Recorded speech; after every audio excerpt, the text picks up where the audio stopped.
Good evening. Thank you everybody for being here for the December 2025 Bolivar Board of Education meeting. At this time, you're welcome to join us as we recite the Pledge of Allegiance. I pledge allegiance to the flag of the United States of America and to the republic for which it stands, one nation, under God, indivisible, with liberty and justice for all.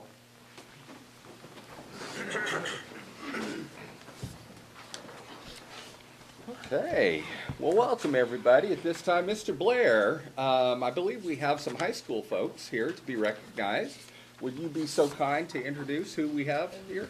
Yeah, so let's start. If we get our band director, Mr. True, and Eileen, if you'll come up, I'll let Mr. True do the introduction so he can do this young lady justice. So, Mr. True, if you would. Thank you. I'm shooting from the hip, no papers here, so I'll probably stumble over my words a few times like normal. But thank you for giving us this opportunity, guests. Thank you for being here. Every year, this is my 17th year at Bolivar, and every year we've had, to my recollection, we've had at least one student in the all-district band for district number 9, the Missouri Music Educators Association, district number 9. There's about 43 schools in our district, and most of them have band programs. And so in the fall, in November, we have students learn material. They have to memorize scales. For district, you had to have, 6 or 7? You had to have them memorized. And then several etudes that were 3 to 4 lines long. Walks into a room, judges judge them, rank them, and the top players get to go on to the all-state auditions, where I'm guessing about 3,000 Missouri musicians are there, and only about 110 make the all-state band. Several get put into the orchestra, and then we have a jazz band as well at the state level and at the district levels. And so we're very, very proud to say that Eileen has made the all-state band for the 3rd year in a row. And deserves all the accolades that we can give her. So we're very, very proud of her. We also have horn player Emma Howes. She's an alternate, and while we don't wish, bad things on other players, if a scheduling conflict happens, then she may get to go and perform in January at the Missouri Music Educators Association convention. So Eileen, we're very, very proud of you. And we also had a jazz musician make the all-district band, all 3 seniors. So we're very proud of these girls, and that was Lydia Tilley. So don't want to leave them out. But 3 years in a row is quite a feat. And not only 3 years in a row, but she is the top bass clarinet player in our state. So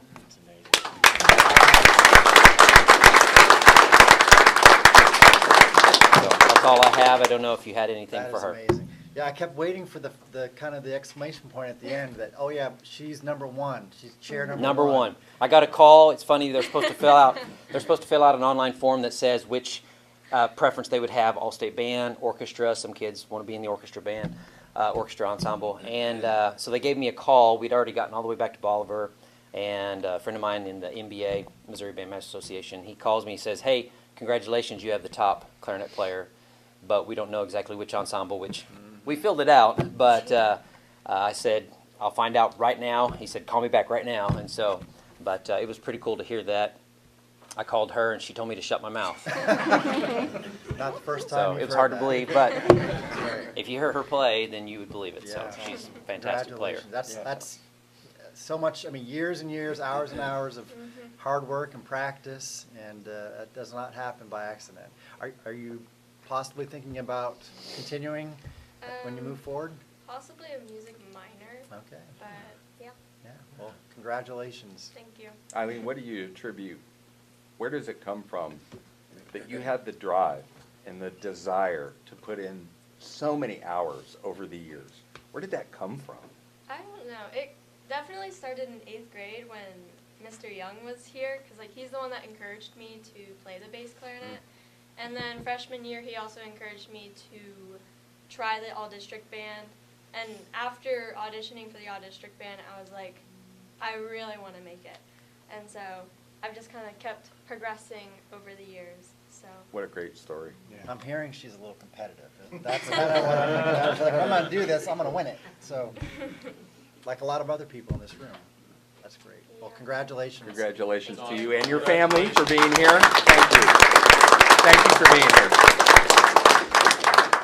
I noticed you attributed Mr. Young rather than Mr. True, and I appreciate that. Yes, of course, anytime. Good to see you, buddy. Yes, sir. Yep. Thank you for your time. Thank you, guys. Thank you. All right, the second group, the other Mr. Blair Colt had other engagements, so I'm fortunate that I get to introduce our cross-country team. So if you guys come on up, you just kind of line up right here would be great. But if you don't know, obviously we have a long history of cross-country success at Bolivar. But just coming off the boys team finishing 4th at state, girls team finishing 8th at state. And I'll let Coach Nathan Painter kind of take it from there and do some introductions. Thank you, Coach. All right, thanks for having us come in and giving me the opportunity to kind of brag about both of our teams. So I guess I'll introduce them just to start here so you can know who's in front of you. Representing our entire girls team is Anna Roller. So kind of a testament to our girls. A lot of them are at different runners. She graduated a couple years ago, her wedding, so it tells you how kind of close these kids get, how much they kind of give to each other, and how much they really come together as a team. So she didn't know her, so it wasn't like she's the jerk that didn't show up. And then Mac Rich, Lincoln Calhoun, Elijah Roller, Avery Wooderson, Nathaniel Dickey, Knox Vestal, Drew down there at the end, and then Peyton Cole. Hi, Peyton. Skipping over he likes that.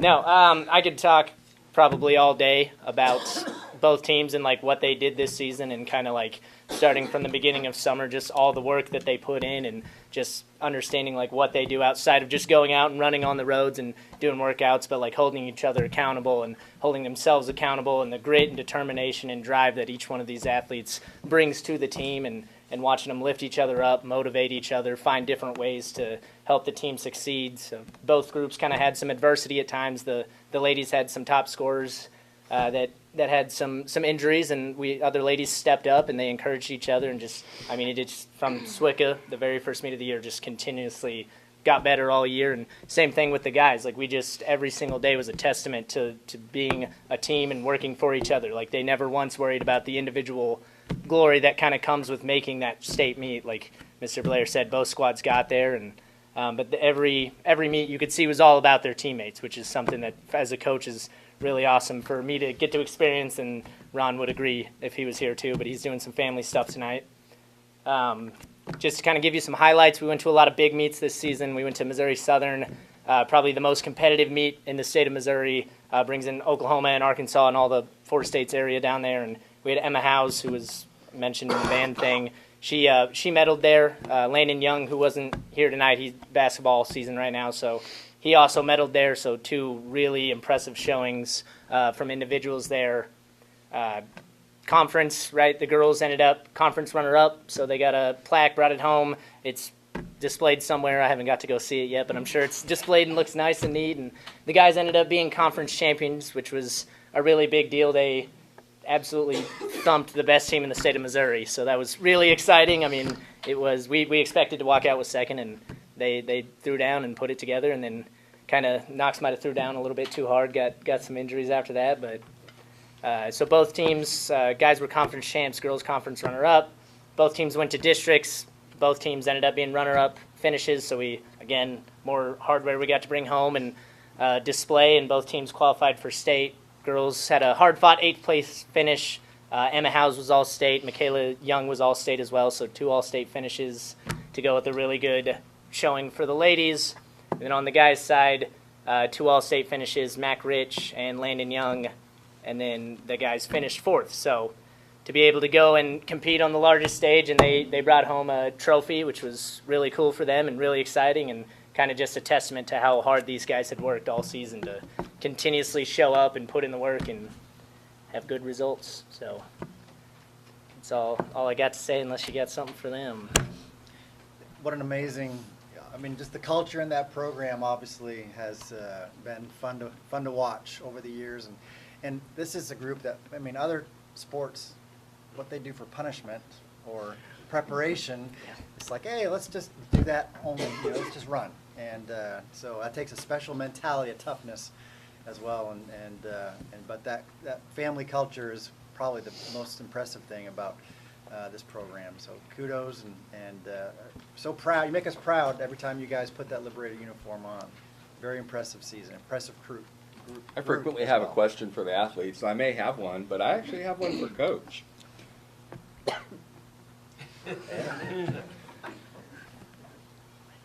Not everybody sitting here knows who you are, Oh.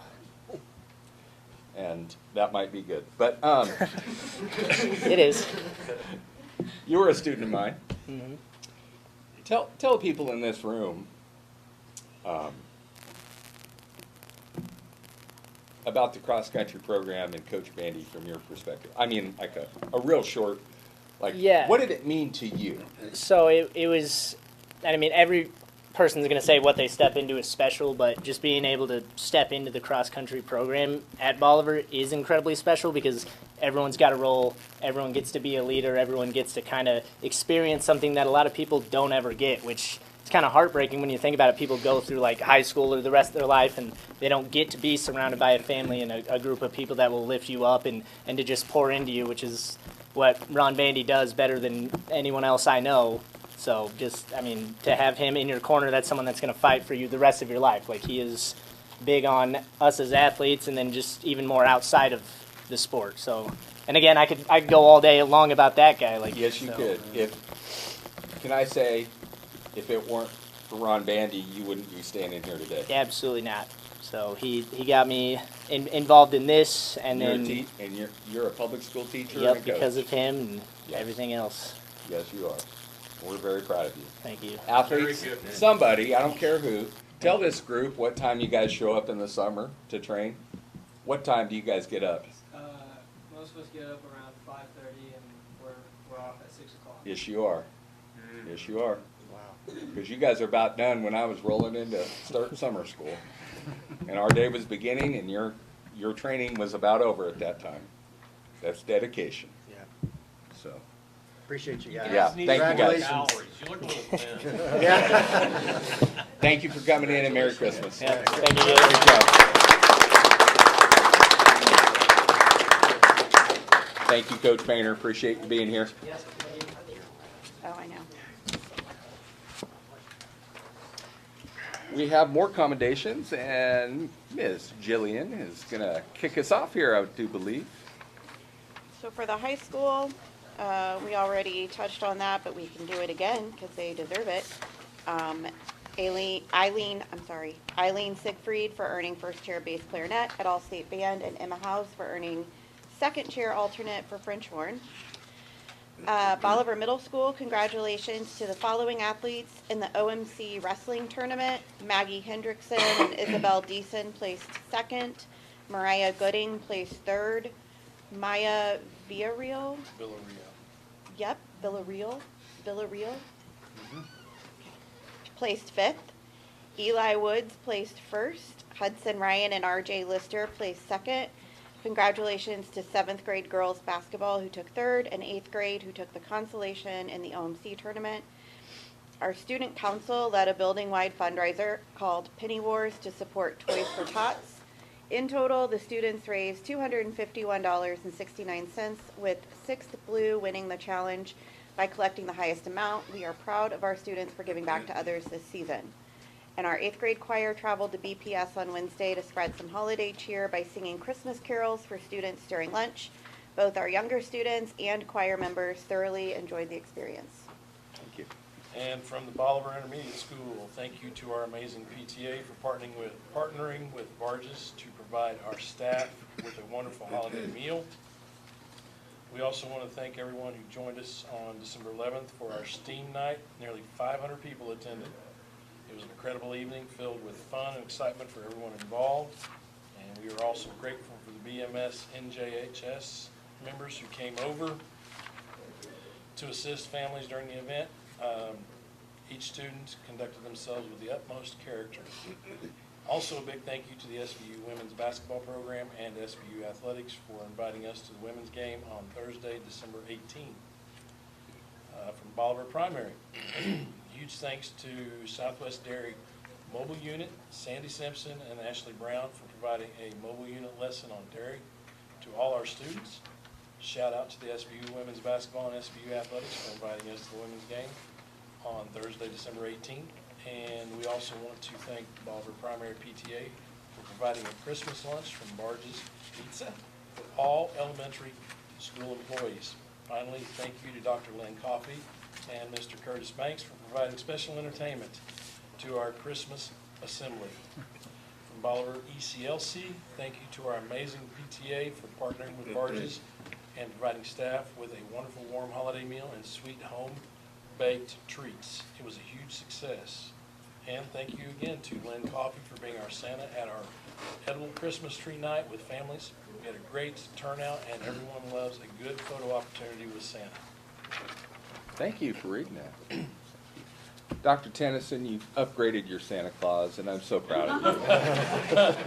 You've done an excellent job there. There's lots of high school folks who are upset for stealing a young man named Curtis, but last time I talked to him, he loves your building. He was so excited. So you've got a winner there, and it's so fun when Curtis entertains. Yes, it is great. It's great. All right. Well, great things going on in this district. Great things, and it's so fun to celebrate the kiddos and everything that's going on. Okay. Moving on, it's time for us to have a motion to approve our consent agenda with the exception of check numbers 25720 and 25573. So moved. Thank you, Dan. Do we have a second? Second. Brian, any discussion? All in favor? Aye. All opposed? Motion carries. Motion to approve check number 25720 to Quarles Supply. So moved. Second. Drew and Lynn, any discussion? All in favor? Aye. All opposed? And motion to approve check number 25573 to Barge's Pizza. So moved. Second. And Brian, I'm abstaining. Jill abstains. All in favor? Aye. Thank you very much. Okay.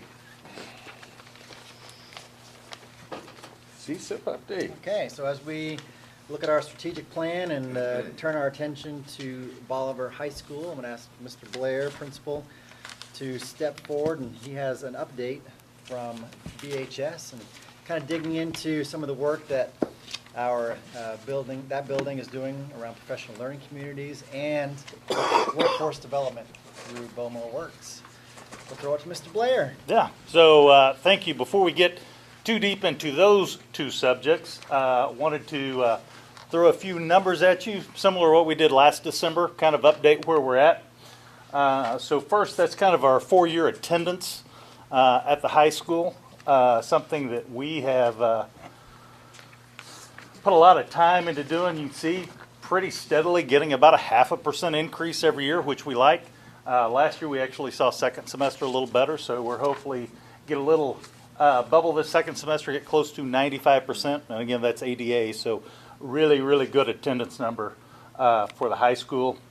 That's something we keep up for our students. You can see every day when you come into our commons area, we keep these up so every class knows exactly where they stand from an attendance standpoint.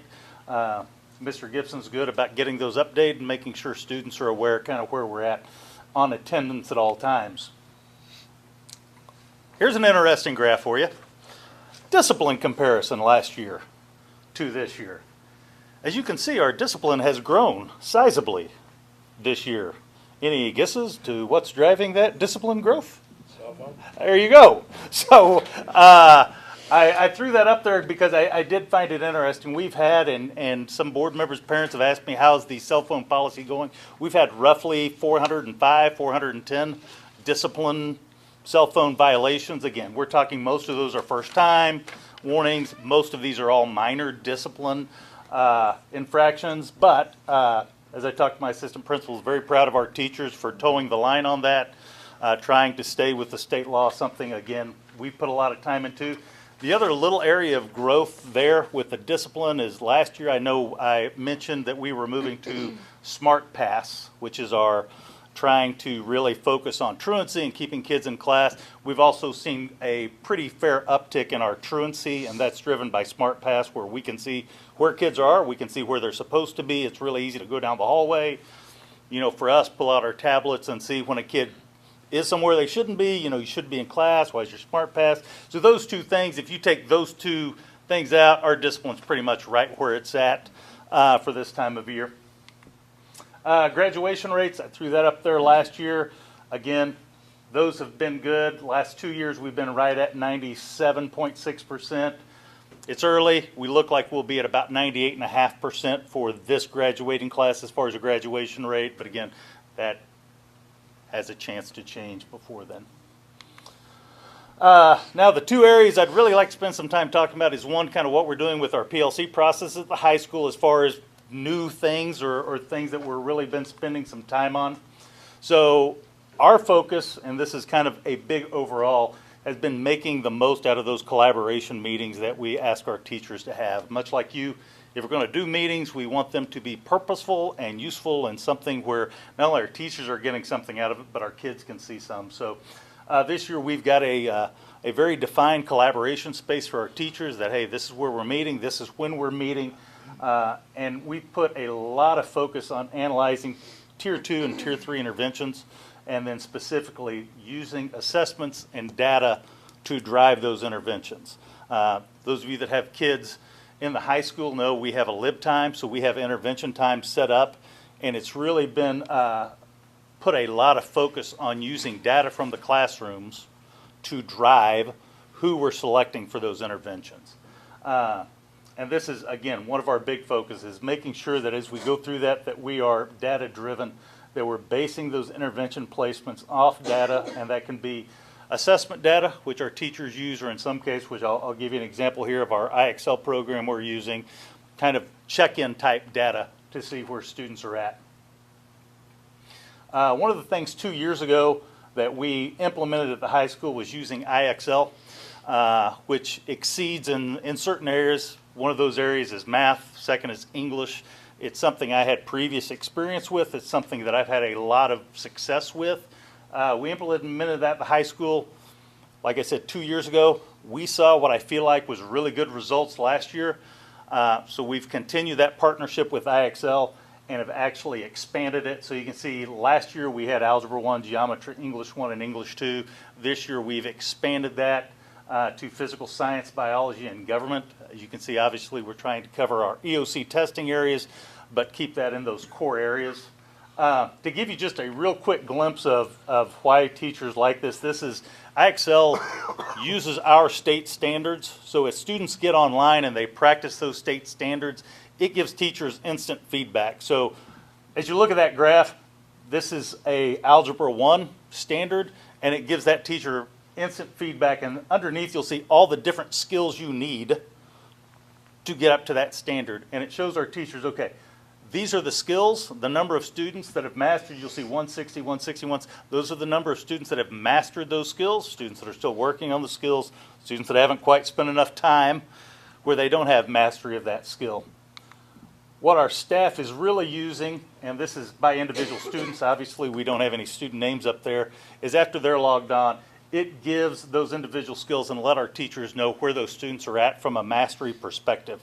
So they can see without doing a whole lot of grading or using class time exactly where students at are on those individual skills, what students need help with those individual skills as we're trying to meet these state standards, and that helps to drive our intervention time. And like I said, our math and English have been using this for a couple years. They're doing a really good job of using that. We've seen the implementation grow, and so we've kind of branched out and put that into some other classrooms. And like I said, we're excited about it. Our teachers really like it. It gives them a really good avenue. So again, that partnership with IXL, I see something that we'll be using for a few years to come. So after we get the kids, standards and go all this, then we start talking about college, workforce, and what are we going to do after that?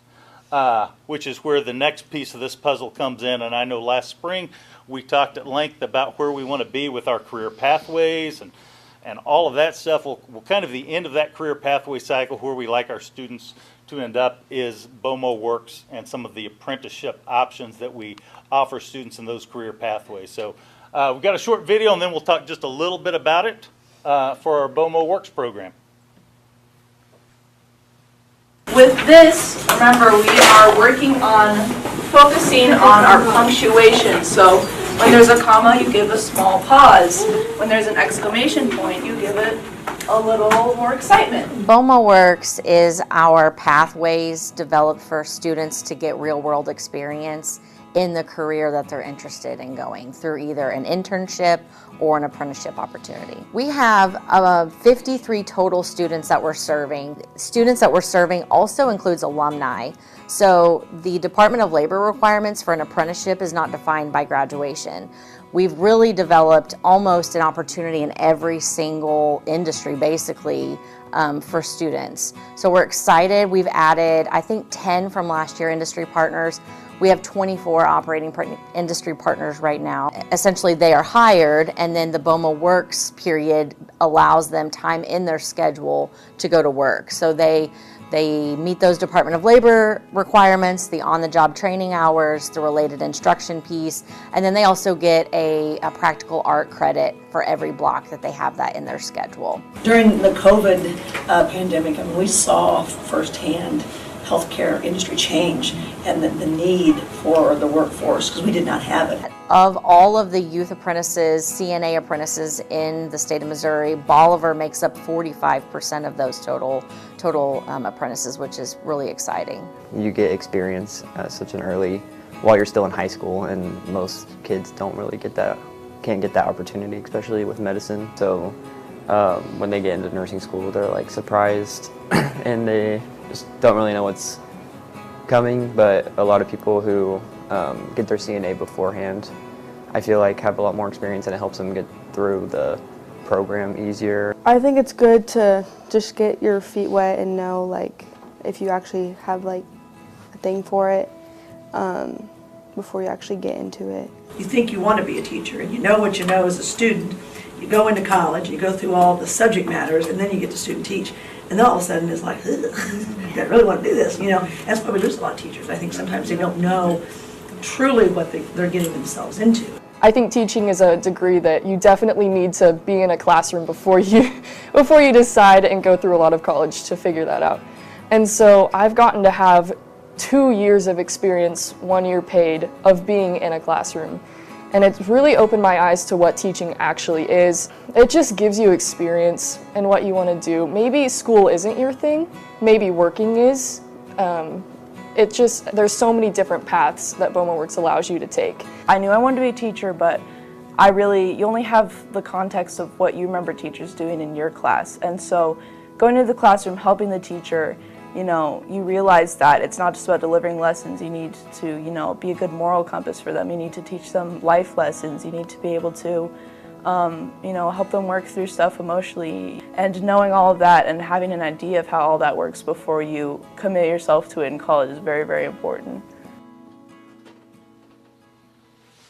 Yeah, so before I flip slides, take an opportunity. We have 53 apprentices.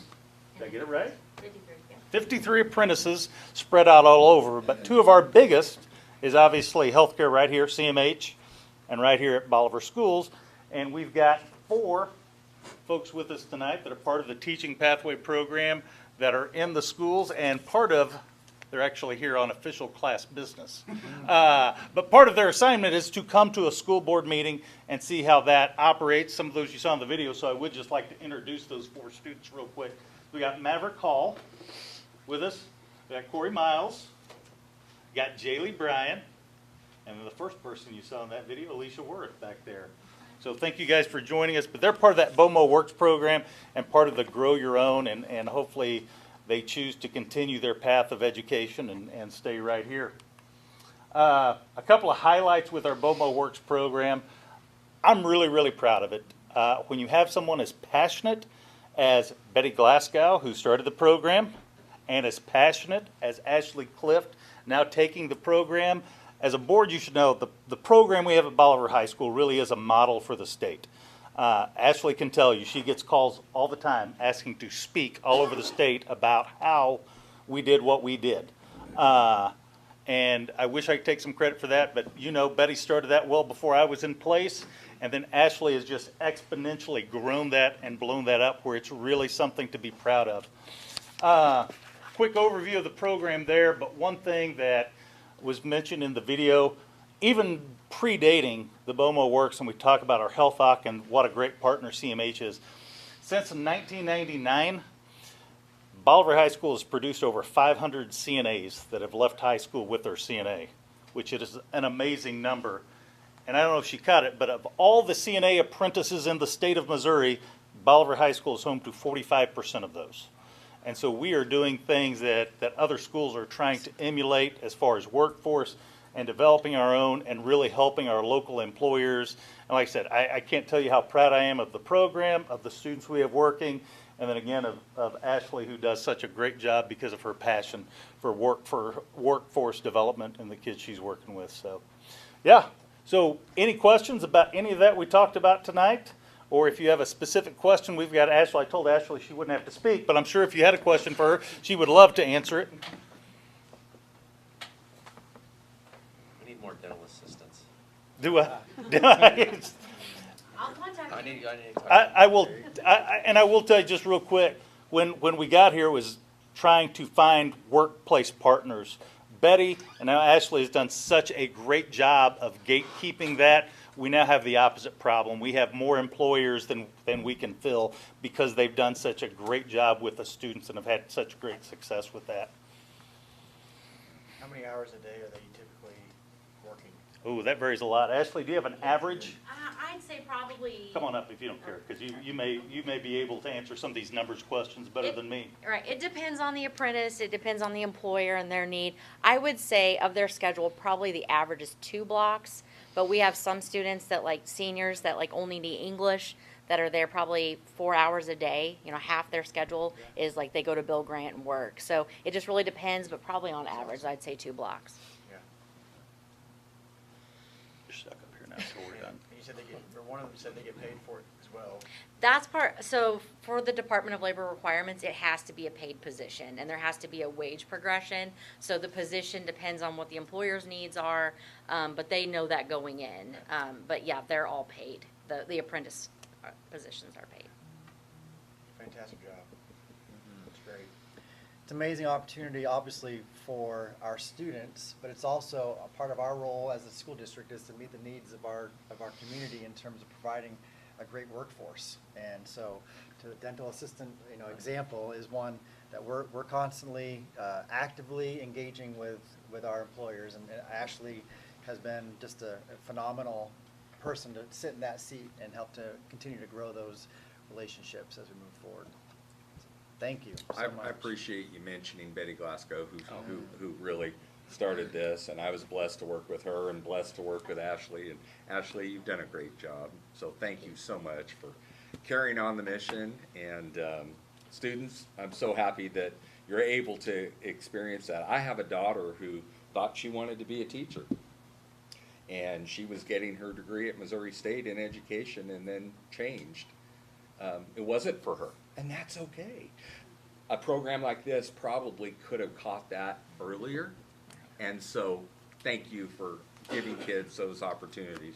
You miss Bill Grant. Every time I'm there getting my truck worked on, I see one of our students working there. Things like that are fantastic. So thank you. Appreciate it. Thanks. Thank you.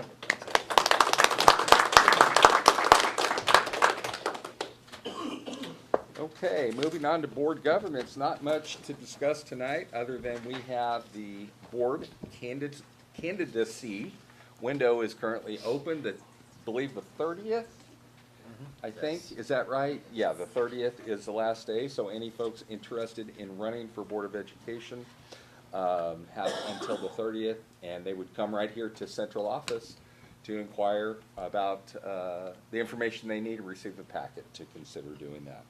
That's all I have under board governance. Move to strategic planning. Yeah, so next up on our agenda is our monthly district financial planning update from our Director of Finance and HR, Mrs. Aberdan. Hello. So tonight I've provided you a financial summary from July to November. We have gotten just over in revenue about 10.4 million. Expenditures about 15 million. Of that 10.4 million revenue, 5.7 is from state, 2.7 is from local. We actually did receive our first check from Polk County of 1.8 million 2 weeks ago. That's early. So that was for current taxes. So that was really early this year, which was a benefit for us to get that in there and start earning interest on that. On the expenditure side, salaries and benefits is the largest expenditure we have. That's about, it's over 70%, almost 80% of our expenditures every month. We also have, of course, our capital expenditures. We have all of our bond products going on right now, supplies. A big piece right now is the utilities. Those utility bills are coming in really slow. Like this month we have, most of our bills we got this month are for 4 months of bills. It's July, August, September, and through the end of October. So hopefully those are going to get caught up so we have that more frequent, but that's what this month is. It's a large portion of bills. And then as we prepare for next month in January, we will bring to you our first budget revision for the 25-26 school year. And then in February, we will plan to do our finance workshop as well as like we did last year. So, do you have any questions? The large music bill, is that a premium or what was that? That's our annual premium. That is just one, That- not the whole year? Okay. Yep, that's the overall total for your property, your work comp, all of that. So far, compared to our budget, are you pretty in line? Yep, Good. yep. Any questions for me? Thank you, Chelsea. Thank you. Appreciate your work as we Thank you. continue to work to be fiscally sustainable as we move forward. Next up, we have our academic update with Dr. Garber. Yeah, so just going to give a quick update on our academic calendar work. Continue to make progress on that. Yesterday we met again with the committee, spent some time reviewing some of the main themes that came out of our staff and parents survey and going over some of that feedback, and then also started working on developing 2 initial draft versions of the calendar. Part of that discussion centered around our days, our student attendance days, and how we're going to structure those. With the state law that's kind of impacting our start date for next year, that is requiring us to start about a week later next year than we did this year. And so that is going to push things back. Second semester has always had more student attendance days than the first semester has, but that could be a little bit exaggerated next year if we're not careful about that. So we did look at some options, and there's some ways to kind of offset that a little bit. You're never going to have a complete balance between the two, and that's fine. We work around that. But there are some ways that we can address that and present 2 good options to the staff to start kind of looking at those options. So we started that work. We will have those 2 draft versions ready for staff to review in early January. And then our goal at the January meeting will to be finalize those 2 drafts and then be able to get some more staff feedback before a recommendation is made in February. Questions about calendar or anything else for me? Appreciate Dr. Garber leading that work as we try and navigate, put all the pieces of the puzzle together, and knowing this year, that challenge of everything bumping back a week, we'll figure out what that looks like as we try and find what works best for our community, but ultimately for our learners as we move forward. So, okay. Next up, we will transition to operations and ask Mr. Mike Pitts to give us an update on both our employee health insurance review that he is leading, and then a capital projects update as well, as we've dug into our scheduled maintenance planning, and have Bergy with us today as a consultant to give us a little bit of insight into that work as well. Right. Thank you, Dr. Methvin. The Health Insurance Review Committee, we are making strong progress in our work. Our goal, we identified early, is to gather information, listened carefully to our employees and retirees and recommend a path forward that gives us the best possible coverage at the most responsible cost, finding that sweet spot. We sent out a survey to our employees and retirees recently to understand how they feel about our current coverage. We had a good level of participation. We feel like we really heard their voice, and that's going to help us inform our recommendations. We sent an RFQ out to 9 firms. We met this week to review those responses, and we have narrowed the field.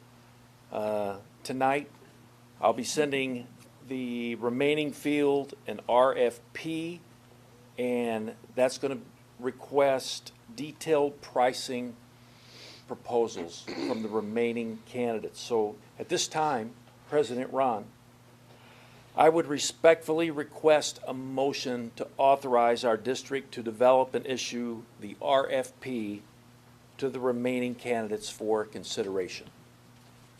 So moved. Second. Thank you. And Brian on the second. Are there any further discussion prior to that vote? How many remaining candidates are there? There are 4 remaining candidates. That's correct. Do we get to know the names of them yet, or that we're sending out to? I think at this point in the process, we're continuing to, I mean, we've notified all of our vendors who are moving forward. And we hope to, again, bring a recommendation to the board once we complete the process, and then we'll talk through who that final recommendation is at that time. Okay, we don't get like to know the 4 that we're sending them Yeah, out to? you can, we've got our 3 consortium options and one broker, independent broker as well. Move to, unless you have questions, we'll move right to capital projects. We need a vote on that. Yeah. Yes, we've not held the vote yet, have we? Yeah. Okay, we have a motion by Lynn, second by Brian. Any further discussion? Okay, all in favor? Aye. All opposed? Thank you. That is developed, and I will be sending that out tonight. Thank you. The Ag Building, we have worked with Branco and SAP Architects to complete the punch list. We took a walkthrough yesterday with that group and another walkthrough today with some administrators and the Ag Department. The place looks great. We're very excited about that move over there into the Ag Building. All that really is left is some final touch-up painting and some floor sealing, and we're going to start moving big equipment in over the break. Very excited about that. We're also doing a renovation project that really is just in the beginning phases. That will affect our wrestling and our weights and our auto tech programs. We have sent out some of that material for bid to current subs. We plan on making recommendations to you next month. Moving to the BIS, BES additions, those classrooms and the restrooms. We are seeing some good progress on waterproofing and getting ready to put up some bricks, interior work, and we're hoping we'll get good weather and you'll see progress on the exterior. Finally, at ECLC, I drove by there today, and we are looking at a good PEMB, pre-engineered metal building. It's almost finished, so we're going to pop up the roof panels, which will be delivered on Monday. Then we're going to see exterior framing and then some work behind the building with grading and straw mats in place to help with the mud in the playground area. Although I think some of the kiddos may enjoy the mud in the playground area, we're going to try to prevent that. Tonight, we have a special guest here, my good friend and colleague. His name is Sage Acorn. He's from Vergy. Sage, go ahead and make your way up here. Over the past several weeks, Sage has been working very closely with Dr. Methvin and Jeff and me to do a deep dive assessment of our facilities. He's going to give an update of our general maintenance strategy, helping us move from being reactive to proactive, and we'll be able to begin to budget for some of those upcoming expenses. So he's going to talk now about how we are prioritizing some of our most immediate needs. Sage, thanks for being here tonight. I Thank you appreciate for it the very much. kind introduction. Absolutely. Some of you may know us. We've been around for a little bit. We've helped with actually the last couple of insurance projects where you guys have roofs and your auditorium has some issues. We helped kind of negotiate those, put those together, get them done for you. Yeah, Sage and the Verigy team ran point on our $1.7 million insurance claim from the spring of 2024. All the hail damage, lots of roof work, the BHS auditorium, sheetrock and carpet work as well, and we're a key part of us being able to maximize our return on that insurance claim. Yeah, so we started in that process quite a while ago, and during that process, we started talking to the administration, to Dr. Methvin, to Mike, and to Jeff about their facilities. And I will say, being here tonight was kind of cool to watch how much pride you guys have in your athletics, your academics, and I can say that also pours over into your facilities as well. As you see, as we start going through this report, you'll see that you guys are actually in really good shape, and I've been in hundreds of board meetings over the last several years, and not every school takes the future and the idea of not being reactive very seriously, kind of wait till things happen, and I've really appreciated the forethought that Dr. Methvin, Mike, and Jeff have had of asking good questions, asking us to be involved and kind of give you guys a high-level oversight. So I don't want to take up too much of your time. I'm going to tell you a little bit about who we are, what we do, and then we can dive right in. Let's go through it pretty quick. If you have any questions for me, we'll go through them. Verigy has been in business for about 26 years. We started in Missouri. We're a Missouri company. 90% of our work is schools. We almost work exclusively with schools. I've been with the company for about 17 years. I actually went to school here at SBU in Bolivar. Two of my kids were born here, so it's kind of home for me. I now live in Springfield. Also with me tonight is Randy Smith. He's a retired school superintendent from McDonald County. He helps give insight into things that I would have no idea otherwise how to help a school. Anyway, we've been, like Mike said, for the last several months we've taken quite a few tours of your buildings, opened a lot of doors, looked above ceilings, climbed up on roofs, and wanted to provide kind of just a 10,000-foot view of where you stand with your facilities and what you should be looking at both in the near term as well as the 10 years down the road. And so we try to make it as simple as possible. If you look at this, it's kind of color-coded. You got red, yellow, green. You can probably guess what that means. Red's critical. Yellow means you're in pretty good shape. Green means you're doing great. So you can start at the high school. You can see here that you're in really good shape with your HVAC. You got another 10 or so years there left there. Your roofing is mixed. You had some that's been replaced. You've got some that's, you got another 3 to 5 years, and you've got some that's you're going to want to look at doing fairly soon before you start seeing some good issues before it's at the end of its useful life. I will say too, I commend Jeff has had a really good conversation with us over the years about standardizing and having a standard for your roofs and not just willy-nilly throwing up whatever is the cheapest thing when it comes along. And so you guys have done a really good job. Most of your roofs now are really good, 25 to 30-year roofs, have great warranties, and the idea is to kind of keep you moving along in that same vein of making sure that you stay standardized on those things. The tuck pointing's great there. Your windows are good. Your lighting's good. Your doors are good. Your controls are good. So your high school's in pretty good shape. Over at the middle school, your HVAC, same thing. You've got a really good system over there. You've got a geothermal system. Most of it's geothermal. You've got a good 10 years left of life there, as long as it's being maintained well. Your roofing's in really good shape over there. Of course, most of that was replaced after the hailstorm. Your tuck pointing and brick over there, other than some spot maintenance and regular maintenance of cleaning and coating, you're good there.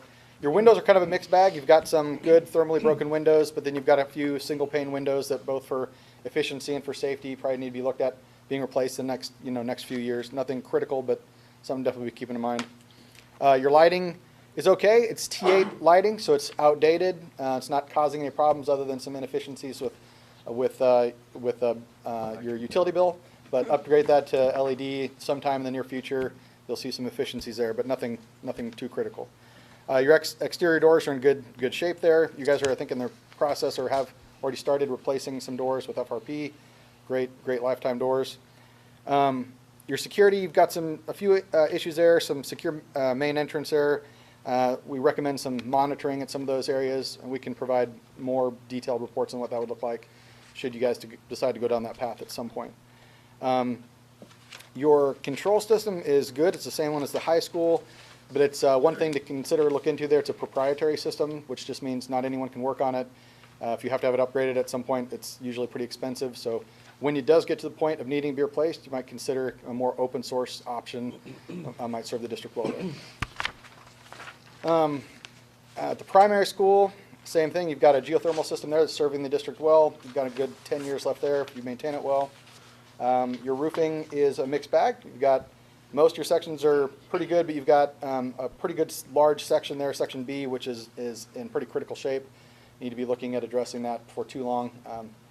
I think we can help provide you guys with estimated numbers, what that looks like, should you guys decide to do some of that in the future. Tuck pointing there is some good repair there, like I said, just with normal maintenance. Again, there your windows are kind of a mixed bag. You've got some thermally broken windows, you've got some single pane windows, original, poor condition, caulking falling out, probably seeing some leaks and air movement between those, so something to be looking at in future projects. Again, your lighting could be updated. It's not causing any problems, just a little more inefficient because it's T8s. Your exterior doors, good shape there. Your security is kind of the same thing. You should look at some possibility of upgrading your secure entrances and monitoring at your entrances, card key access, things like that. So just some things to look into. Again, your building automation is same as the other one, good, but it's proprietary. Just something to consider as you look down the road in future. And we can provide on all these things recommendations, what we've seen in the industry, what we see at other schools as a help.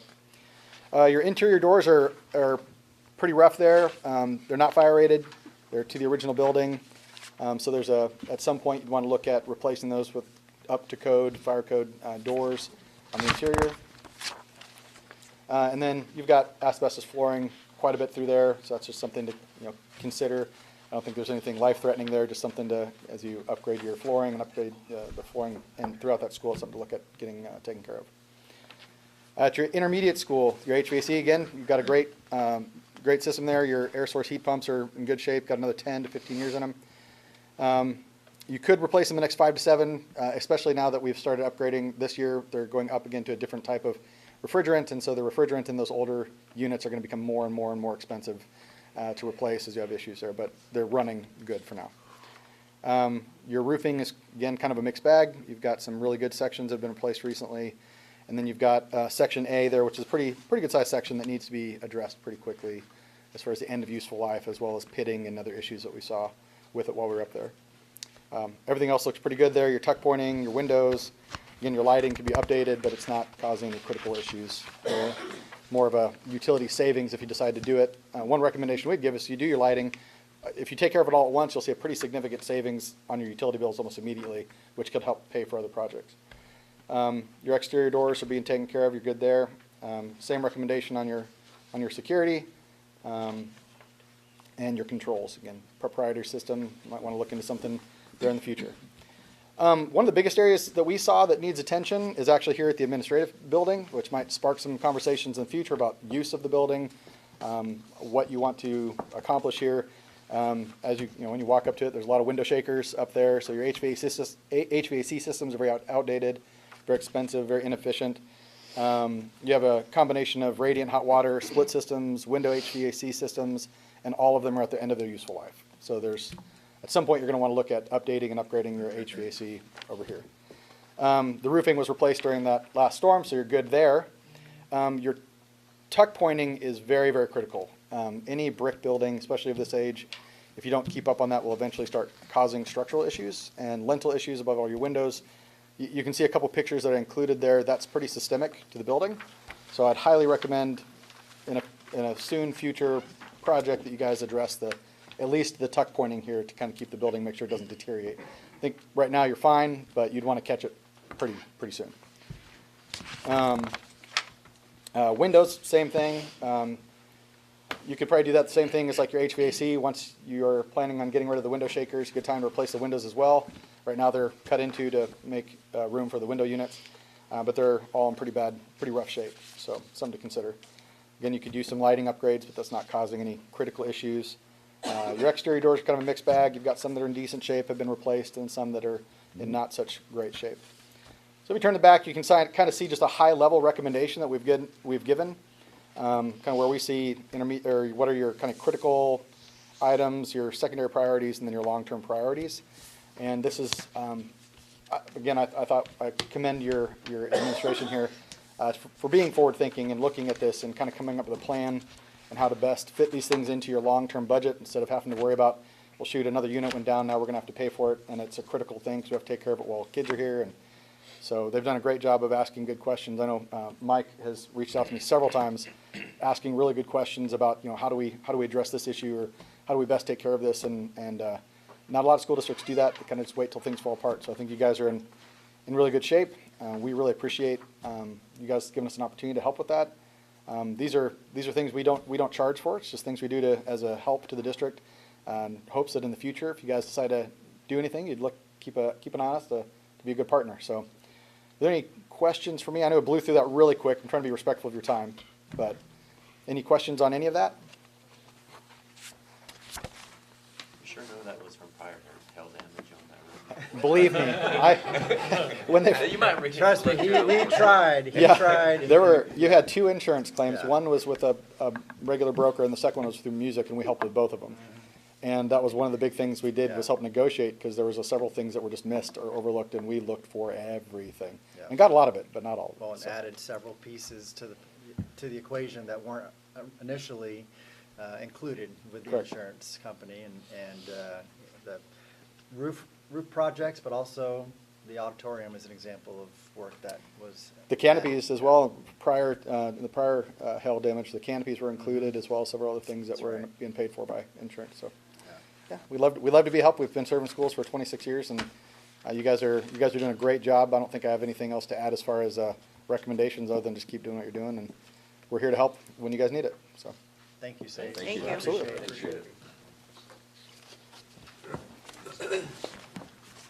All right, that's it for strategic. Moving on to updates. superintendent update. Okay, so as we wrap up what has been a phenomenal first semester, really tonight's board meeting is an example of kind of that one liberator spirit that's all across our district, beginning in the commendations and just the way our PTA group has just wrapped around our elementary teams and helped to make sure that they know how much they are loved and cared for and appreciated, and make sure that obviously they're well fed, and partnering with businesses in the community, and then tonight just seeing our students on display, and the way that BOMO works is an example of how we're continuing to lean on our community partners. Just reflecting back on a great first semester, and thankful for the community that we are in and the support that we receive. And this tonight we also is that time of year where we've got looking ahead, we've got people getting ready to start new chapters, and several retirement announcements coming in, and very thankful to our teachers that have dedicated many years to the Bolivar district, and are excited for their next chapter, with retirements coming up as well, and so those will be announced, and when we think about that also kind of opens up new beginnings for some folks as well, and we think about future pathway for new faces in the district, and really a shout out to again the BOMO Works pathway that has actually one student, 2024 BHS graduate Layla Sowles, for being our first BHS student to complete a teaching pathways apprenticeship through BOMO Works, and she completed 2,000 hours of on-the-job training. And completed them all at the ECLC, getting lots of hands-on experience, and continuing after high school into graduation. So we're trying to set up our students for that next crop of amazing Liberator teachers as well. And so very excited. And so as we transition to a break, just challenge our team to kind of their next assignment is unplug. Step away, engage with your families, fill your bucket. They do such an amazing job of pouring into everybody else, and you can't do that if your bucket's empty. And so I just encourage our team to go fill your bucket over the course of this next Christmas break. We're excited for what lies ahead for second semester, and we know that it's going to be another great one. So, and to our board, just a huge thank you for your leadership and supporting the work of our team, of the district, and just continuing to help make sure that we're set up for success. So looking forward to what lies ahead in 2026. Very good. Thank you. We're a blessed people here for sure.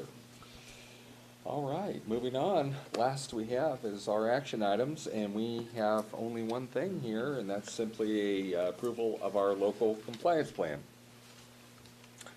So we need a motion to approve this. So moved. Thank you, Brian. You have a second? Second. And thank you. Any further discussion? All in favor? Aye. All opposed? Okay. Well, 7:02, and that concludes our meeting this evening. Thank you so much for coming. We are going to recess, not adjourn. We have a little more closed business, but we would like to wish everybody a very Merry Christmas. And thank you for being here, and whatever role you play in the Bolivar School District, we thank you very, very much, and we wish you and your family a very Merry Christmas. Can we give a shout out to Jared Rowley too for today, an amazing meal absolutely. that he dug into and helped plate up Director for of us today. Food Service, Yes. Mr. Jared Rowley, Yes. great guy, and did a great job with food. He hit a home run today for sure. So yeah, thanks to Jared. That's right. The eating is only begin. I know in my house, it's going to be the next 2 weeks of doing nothing but It's eating. about to build up. Let's go. Yeah. So, all right.